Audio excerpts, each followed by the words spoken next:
할렐루야. 오늘 이 시간 데살로니가전서 4장 말씀을 가지고 더욱 많이 힘쓰라 하는 제목으로 같이 하나님의 음성을 듣기를 원합니다. 한번 더 합시다. 더욱 많이 힘쓰라. 우리 선창교회의 비전이 예수의 생명으로 움직이는 교회입니다.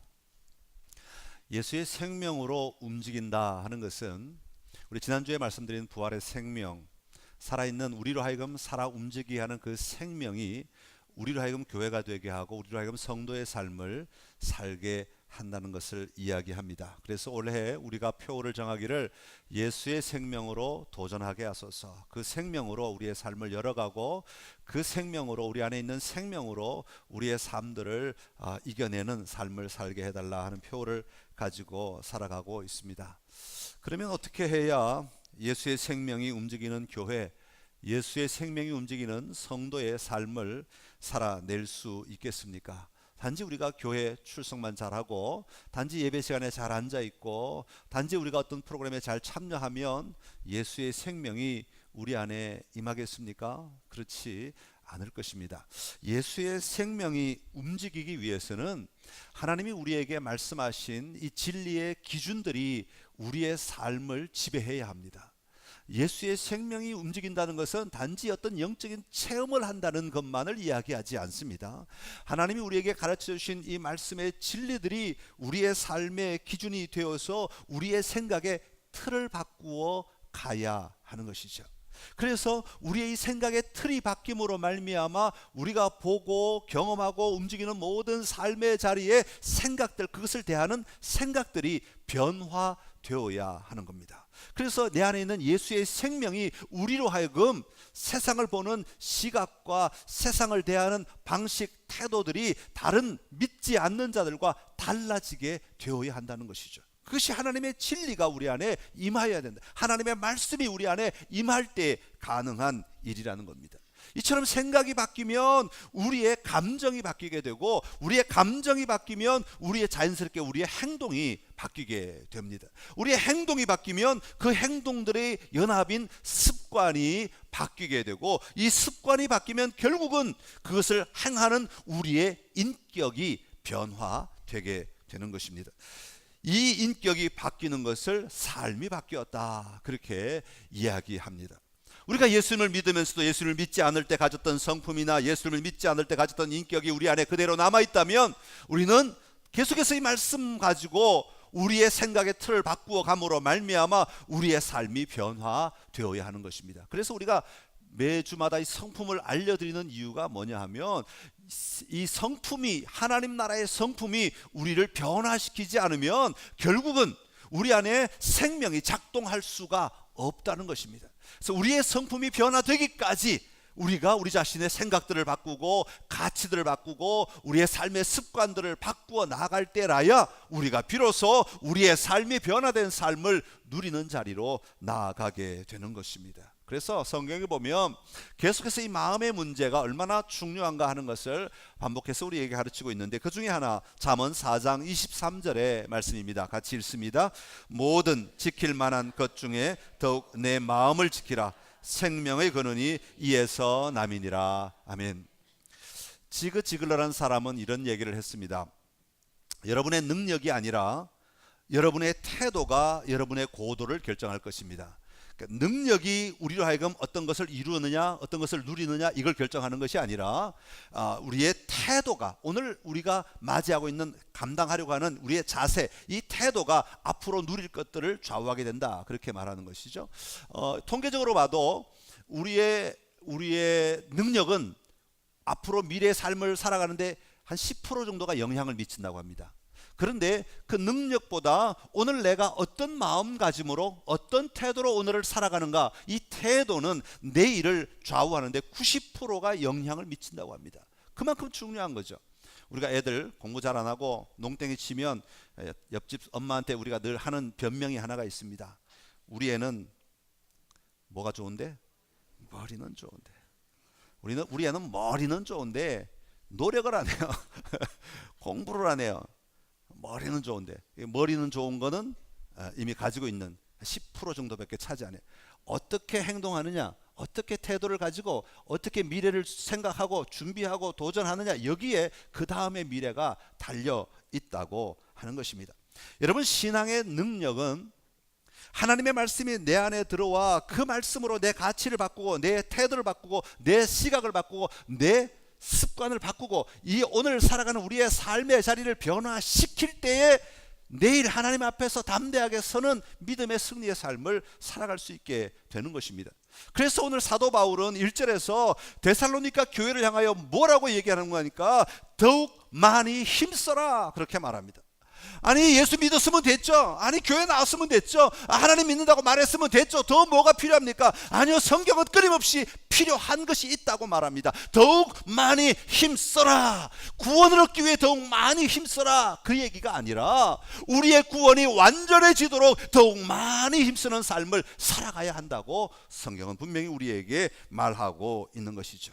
오늘 다시 한번 사도 바울이 데살로니가 교회에게 말하고 있는 더욱 많이 힘써라 하는 내용들을 오늘 살펴보면서 오늘 우리에게 주시는 명령인 줄 알고 도전하며 나아가는 우리의 삶이 될 수 있기를 간절히 기원합니다. 자, 그러면 우리가 힘써야 할 첫 번째는 하나님을 기쁘시게 하는 삶이라고 사도 바울은 말합니다. 한번 따라합시다. 하나님을 기쁘시게 하는 삶.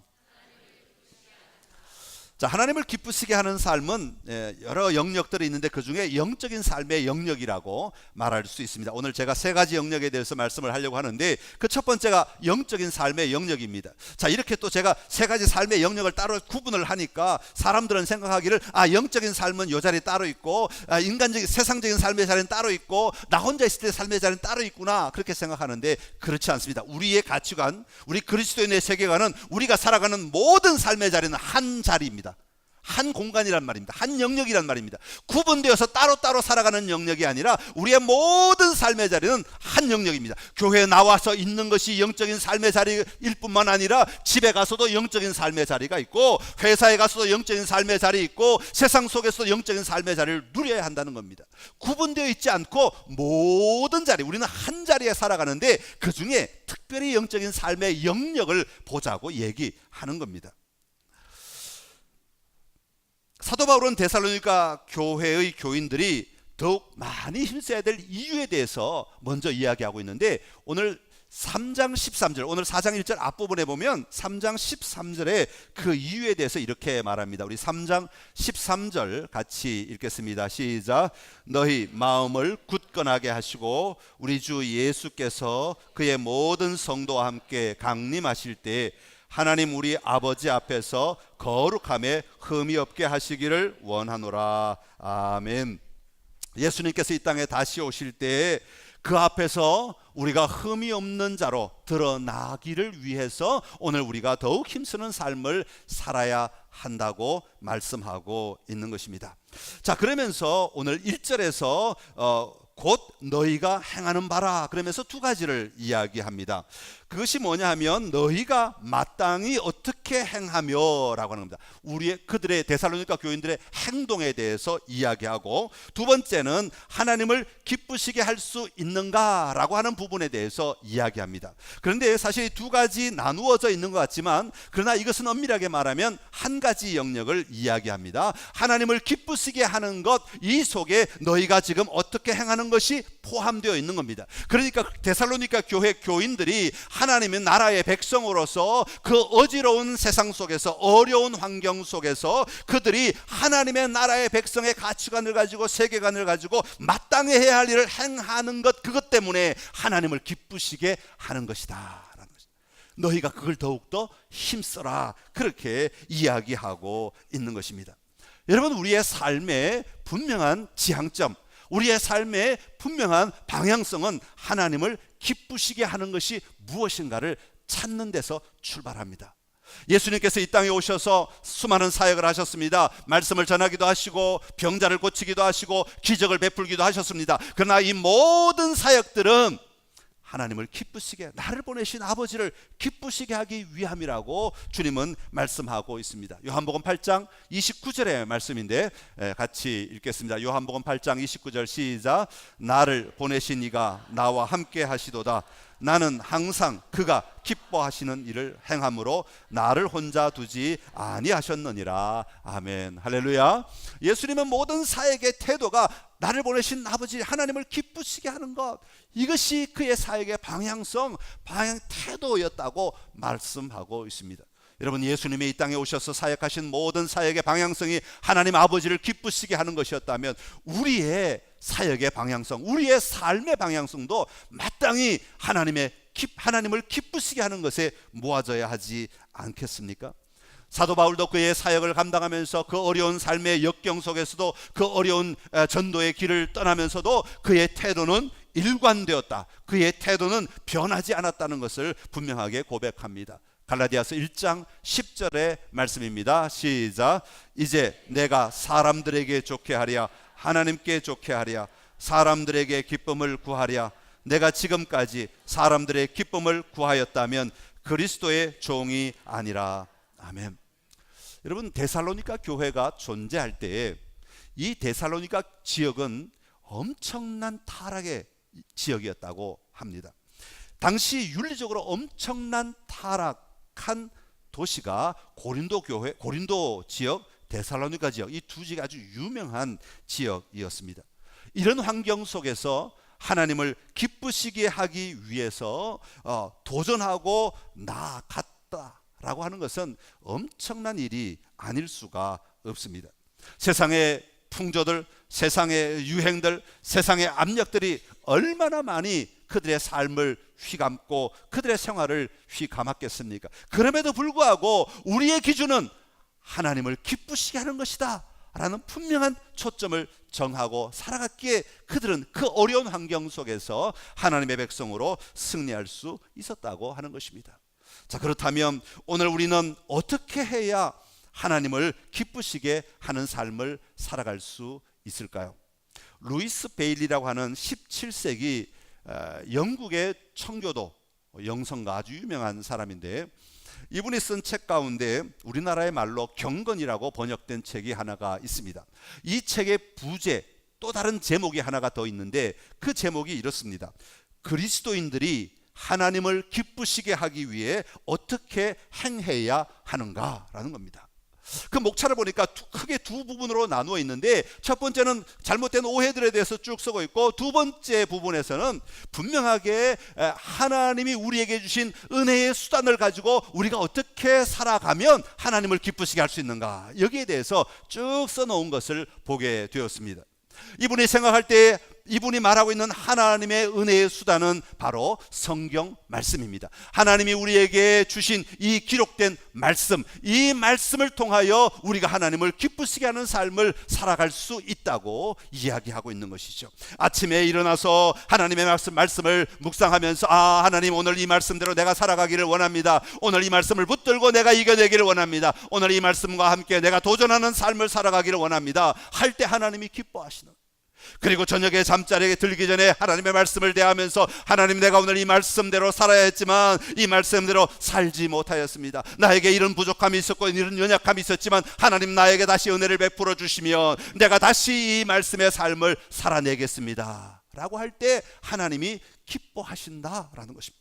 다시 말하면 하나님의 말씀, 하나님의 은혜의 수단을 가지고 이 은혜를 누리는 삶의 자리, 오늘 내가 살아가는 모든 삶의 자리에 하나님이 동행하시고 하나님이 도와주시고 하나님이 역사하심을 믿으며 살아가는 몸부림을 하나님은 기뻐하신다고 말씀하고 계시는 겁니다.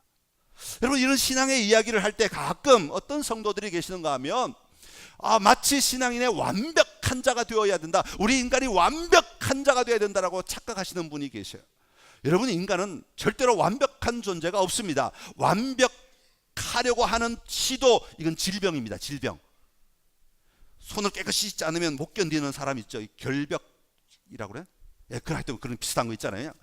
이게 다 질병입니다. 완벽한 인간은 없습니다. 사람은 다 연약합니다. 부족합니다. 그래서 하나님은 우리가, 하나님, 오늘 내가 완벽하게 살아냈습니다, 멋있죠? 이걸 기뻐하시는 거 아니라 말씀 앞에서, 하나님, 내가 이렇게 연약합니다. 내가 이렇게 부족한 자입니다. 하나님, 내가 이렇게 살았어야 되는데, 하나님 말씀을 듣고도 알고도 느끼면서도 내가 이거 해내지 못합니다. 얼마나 부족합니까? 얼마나 연약합니까? 그래서 내가 하나님이 필요한 거 아닙니까? 하나님 나에게 도움을 주십시오. 하나님 나에게 은혜를 더 부어주십시오. 하나님 내 마음을 더 만져주셔서 내 세계관을 좀 만져주셔서 나에게 이것 볼 때마다 이 생각 안 나게 하시고 이것 이겨낼 수 있는 힘을 좀 주십시오. 그때 하나님이 기뻐하시는 거예요. 그럴 때 하나님은 그 모습을 보고 기뻐하시며 우리에게 은혜를 베풀어 주시는 줄로 믿습니다. 그래서 우리 그리스도인들은 우리의 삶의 자리에 언제나 하나님을 기쁘시게 한다는 것은 우리의 삶에 감사가 넘쳐나는 삶이 되어야 한다는 겁니다. 나는 못하는데 하나님이 함께 하셔서 내가 이것을 할 수 있었습니다. 하나님 감사합니다. 내 생각으로는 이것을 감당할 수 없고 내 마음 지금 감정으로는 감당할 수 없는데 하나님이 함께 하시니 내가 이것을 감당할 수 있습니다. 하나님 감사합니다 라고 고백하며 살아가는 삶이어야 한다는 것이죠. 그래서 그리스도인에게 참 중요한 것은요, 감사의 고백입니다. 제가 가끔 우리 어떤 모임이든지 제가 소그룹을 인도할 때마다 감사할 것 얘기하십시오 그러면 머리를 긁죠. 아무리 생각해도 지난주에 감사할 게 없대요. 너무 화가 나고 짜증나고 불평하고 힘들어서 감사가 안 나오는데 한 두 번쯤 하면 그때부터 이제 감사가 나와요. 여러분, 감사는 습관입니다. 매일의 삶의 자리에 여러분 잠자리에 들기 전에 누워서라도 눈을 감고서라도 잠이 들기 전에 2초 만에 주무시는 분은 눈 뜨고 감사 좀 하고 주무십시오. 하나님, 오늘 내 삶 가운데 이게 감사합니다. 이런 게 감사했습니다. 이게 하나님 참 감사했습니다. 감사가 하나님을 기쁘시게 하는 열매인 줄로 믿습니다. 말씀 안에서 살아가는 도전과 이 감사가 여러분의 삶의 자리에 많이 넘쳐나는 은혜가 있기를 간절히 기원합니다. 두 번째로 더욱 많이 힘써야 하는 삶은 거룩함을 누리는 삶이라고 사도 바울은 말합니다. 한번 따라합시다. 거룩함을 누리는 삶. 자, 거룩함을 누리는 삶은 저는 이 영역을 개인적인 삶의 영역으로 보았습니다. 성도로서 우리가 하나님 나라의 영역을 늘 우리가 바라봐야 되지만 또 개인적으로 잘 다스려야 될 영역도 함께 바라봐야 되는 거죠. 그것이 바로 거룩함을 누리는 삶이라고 본 것이죠. 3절에 보면 이렇게 말합니다. 하나님의 뜻은 이것이니 너희의 거룩함이라, 그렇게 말합니다. 여러분, 하나님의 뜻은 이것이니, 이것을 좀 다른 말로 번역하면 이렇습니다. 하나님의 소망은 이것이니, 하나님의 열망은 이것이니, 하나님의 소원은 이것이니, 하나님의 의도는 이것이니, 하나님의 요청은 이것이니, 그런 뜻입니다. 하나님이 너희를 향하여 요구하는 게 있다. 하나님이 너희를 향하여 열망하는 게 있다. 하나님이 그 백성들을 향하여 요구하는 게 있다. 그게 뭐냐면 바로 너희의 거룩함이다. 그렇게. 왜 하나님은 우리에게 거룩하라고 말씀하십니까? 거룩하신 하나님을 만나는 자가 되어야 하기 때문에, 그 거룩하신 하나님 앞에 서야 하기 때문에 우리로 하여금 거룩한 자가 되어야 한다 말씀하고 계시는 것이죠. 여러분, 성경 전체를 통해서 보면 하나님이 하나님의 사람들을 부르실 때마다 끊임없이 요구하는 것이 다 한 가지 있습니다. 그것은 바로 거룩함을 요구하고 계시는 것이죠. 레위기 11장 45절의 말씀입니다. 같이 읽습니다. 나는 너희의 하나님이 되려고 너희를 애굽 땅에서 인도하여 낸 여호와라. 내가 거룩하니 너희도 거룩할지어다. 아멘. 할렐루야. 하나님의 백성의 가장 중요한 태도는 바로 이 거룩함을 잃어버리지 아니하고 내 안에 이 거룩함을 유지하려고 도전하는 태도입니다. 더욱 많이 힘써야 하는 것이 바로 이 거룩함을 내 안에서 누리려고 하는 태도입니다. 여러분, 이 거룩함은 언제 우리에게 나옵니까? 하나님을 인정하고 하나님을 기뻐할 때 이 거룩함이 우리 안에 나오게 되는 거예요. 하나님 생각 전혀 안 하고 있는데 거룩함이 나올 수가 없죠. 하나님이 나와 함께 하시고 하나님이 내 삶의 주인 되시고 하나님이 내 인생의 주권자가 되심을 인정할 때 거기에 하나님 앞에 내가 이렇게 살아야지 하고 거룩함의 태도들이 나오게 되는 것입니다. 그럴 때 하나님의 뜻을 이루어가는 삶을 우리가 살아낼 수 있는 것이죠. 당시 데살로니가 교회, 아까 제가 타락했다고 잠깐만 설명을 드렸는데 어느 정도 타락했느냐 하면 로마의 영향을 받고 있었고 로마의 지배를 받고 있었고 영향을 받고 헬라가 또 지배를 했었잖아요. 그러니까 이 문화들이 얼마나 이 땅의 사람들을 세속적으로 만들었는가 하면 이 당시 데살로니가 지역의 사람들은 자기 아내를 두고도 밖에 나가서 다른 여자와 잠자리를 하는 것이 하나도 이상하지 않은 시대였습니다. 이해하시겠습니까?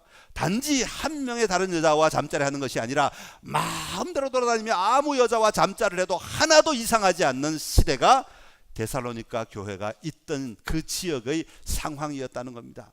여러분 한번 상상해 보십시오. 이게 가능한 일입니까?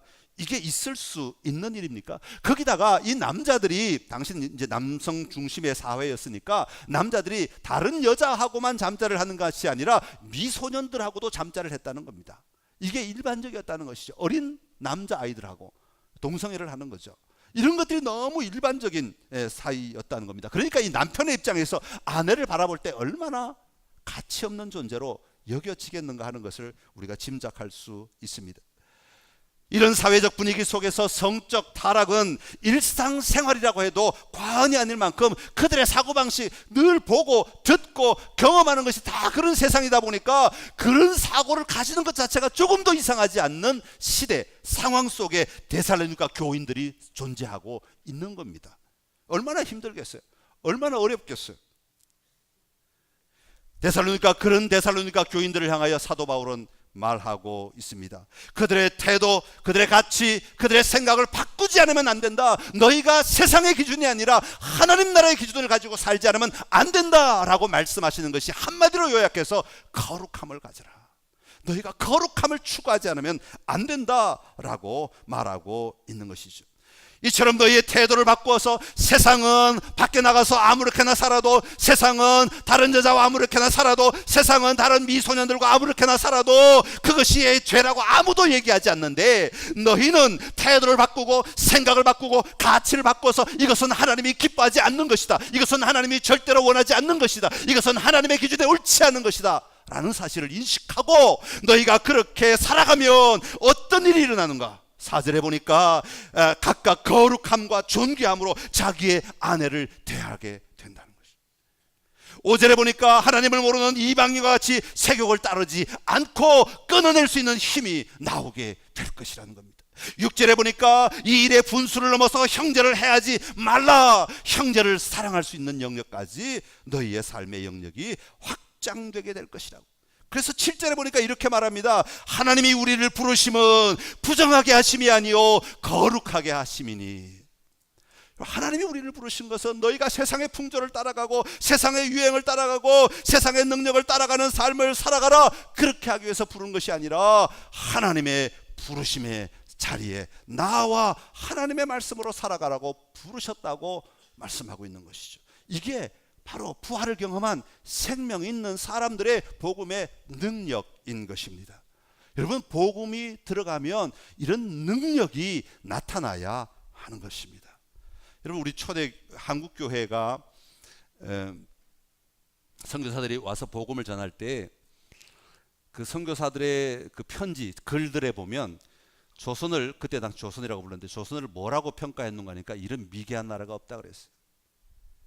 술을 먹어도 완전히 떡이 되게 먹고 길거리에서 소리 지르고 아이들을 존중하지 않고 자기 아내는 막 개패듯이 패고, 이 삶을 보면서 선교사들이 어떻게 이런 나라가 있을 수 있느냐. 그런데 그런 조선에 복음이 들어오니까 그들이 바뀌기 시작하는 거예요. 아내가 술 끊겠습니다. 내가 아내 사랑하겠습니다. 내가 가정을 지키겠습니다. 이게 생명력이 있는 복음의 능력인 것이죠. 그래서 교회 다니는 사람들이 변화되기 시작한 겁니다. 옆집에 같이 술 먹고 망나니질했던 사람들이 갑자기 어느 날 교회에 나간다고 그러는데 바뀌어 있거든요. 보니까 좋잖아요. 저런 삶도 있네. 맨날 개판으로 살아야 이게 바른 삶인 줄 알고 살았는데 그러지 않아도 되네. 바르게 살고 건강하게 살고 가정 일구며 살고 사랑하며 사는 게 정상적일 수 있겠네. 보여지기 시작한 거죠. 그래서 이 복음이 들어온 교회가 세상을 변화시키기 시작한 겁니다. 그래서 우리나라가 변하기 시작한 거 아니에요? 여학교가 생기기 시작하고 여자들에게 글을 가르치기 시작하고 문명이 깨어나기 시작하고, 그래서 사람들이 잘못 생각하고 있던 것들에 매여 있던 것들을 깨우치도록 만들어 주었던 것이죠. 얼마나 놀라운 복음의 능력입니까? 근데 요즘은 또다시 교회가 세상을 따라가려고 하고 있어요. 아닙니다, 여러분. 하나님의 복음은 변하지 않습니다. 절대 진리입니다. 이 복음으로 세상을 바꿔가는 능력이 오늘 우리 안에 있기를 간절히 소망합니다. 하나님을 기쁘시게 하는 이 삶은 거룩함입니다. 오늘 여러분의 삶의 자리 거룩함을 회복하심으로 이 어려운 시대 가운데서 하나님의 백성으로 세상을 변화시키는 여러분의 삶이 되시기를 간절히 소망합니다. 마지막으로 우리가 더욱 많이 힘써야 하는 것은 사랑과 근면의 삶이다. 그렇게 말합니다. 한번 따라합시다. 사랑과 근면의 삶. 이것은 다른 사람과의 관계를 이야기할 수 있습니다. 첫 번째는 영적인 삶, 하나님과의 관계 속에서 하나님을 기쁘시게 하는 삶을 살아야 된다. 두 번째는 나 자신과의 삶에서, 내면의 삶에서 거룩함을 추구하는 삶을 힘써야 된다 하는 것을 말씀드렸습니다. 이제는 다른 사람과의 관계 속에서 어떻게 살아야 하는가 하는 것을 잠깐 말씀을 드리겠습니다.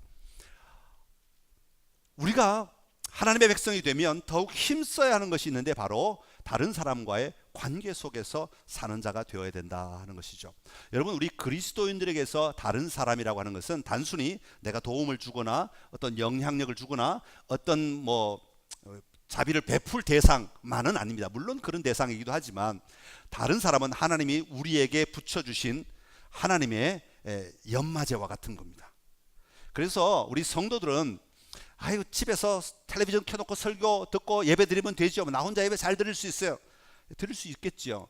그러나 한 달, 두 달 지나면 이제 그때부터 자기의 신앙이 어떻게 왜곡되어 가는가 하는 것을 발견할 수밖에 없습니다.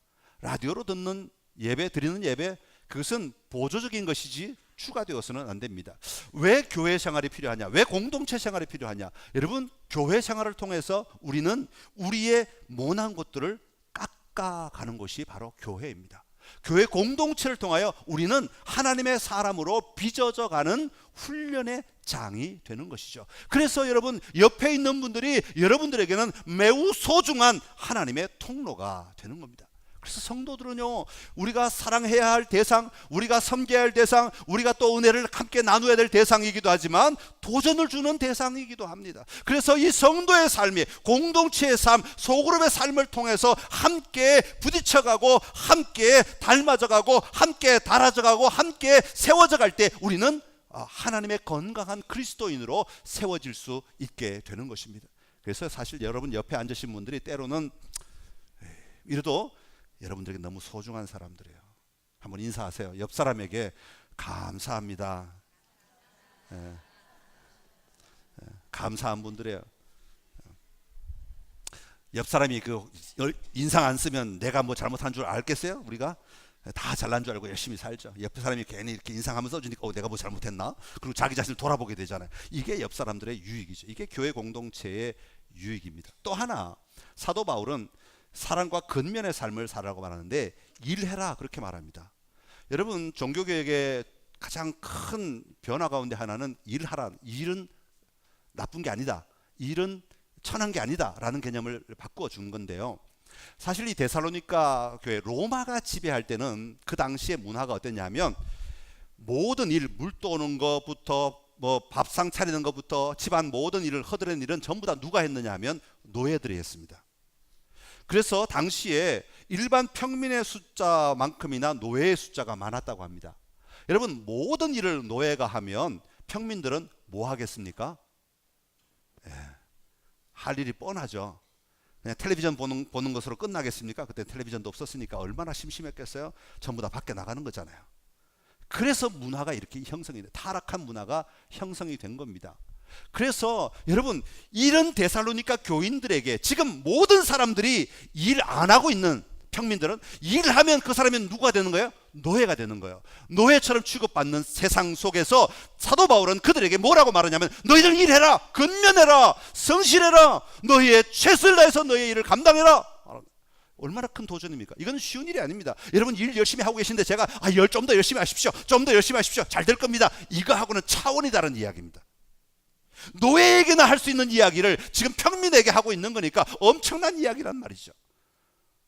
사도 바울은 하나님이 우리에게 경작하라고 베풀으신 이 땅을 너희가 마땅히 경작해야 한다, 너희가 마땅히 가꾸어야 된다, 너희가 마땅히 일구어야 된다 라고 말하고 있는 거죠. 오늘 여러분의 삶의 자리에서 여러분이 감당해야 하는 일에 대하여 주저하지 마십시오. 그리고 그것을 억울해하지 마십시오. 괴로워하지 마십시오. 이것을 함으로 내가 하나님을 기쁘시게 하고 하나님의 나라의 아름다운 준비를 할 수 있다는 것을 인정하고 살아가시기를 간절히 소망합니다. 이게 그리스도인들이 가져야 될 삶의 태도라고 오늘 사도 바울은 우리에게 말씀하고 있습니다. 오늘 우리의 삶에 더욱 힘써야 될 영역들이 있습니다. 이 힘써야 될 영역에 대하여 우리가 주저하지 아니하고 한 걸음 내딛고 도전하심으로 하나님 앞에 설 때에 부끄럽지 않는 저와 여러분 다 될 수 있기를 간절히 소망합니다. 기도하겠습니다. 생명의 주인이신 우리 하나님 아버지, 오늘도 우리가 주님 앞에 나와 하나님의 말씀을 붙들고 아버지 오늘 우리의 삶을 살아가려고 결단하게 하시니 감사합니다. 하나님, 사도 바울을 통하여 데살로니가 교회에게 주신 이 말씀이 오늘 이 시대를 살아가는, 대한민국에 사는, 대전에 사는, 용문동에 사는 오늘 우리에게 주신 말씀인 줄로 믿습니다. 하나님, 이 말씀을 붙들고 이 한 주간 이겨내게 하여 주옵시고 도전하게 하여 주옵시고 우리의 가치관을 바꾸어 우리의 세계관을 바꾸어 하나님 나라의 방식대로 살아내는 은혜가 있게 하여 주옵소서. 우리의 삶의 지향점이 하나님을 기쁘시게 하는 것 되게 하여 주옵시고 내 삶의 자리에 거룩함을 누리기 위해 우리가 수고하고 땀 흘리게 하여 주옵시고 깨어있게 하여 주시옵시고 아버지와 이웃 사람을 사랑하고 또 근면하게 살아가는 우리의 삶이 되게 하여 주시옵소서.